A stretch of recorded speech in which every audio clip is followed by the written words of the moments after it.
Alors, les commerçants pris pour cible lors des braquages, est-ce une tendance qu'on enregistre uniquement en France ou nos voisins européens sont-ils eux aussi concernés?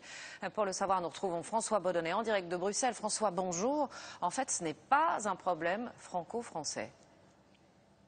Oui, alors tout d'abord, ce qu'il faut savoir, c'est qu'il existe très peu de chiffres européens sur la criminalité parce que d'un pays à l'autre, ils ne sont pas forcément comparables. Mais malgré tout, il y a des causes identiques. Et la première d'entre elles, c'est la hausse du prix de l'or. En 4 ans, le prix de l'once d'or a été multiplié par 2,5. Et en Belgique, par exemple, le nombre de cambriolages de bijouterie, sur la même période, a été multiplié par 2. Et ce chiffre devrait baisser parce que le cours de l'or baisse. C'est donc le même phénomène qu'en France.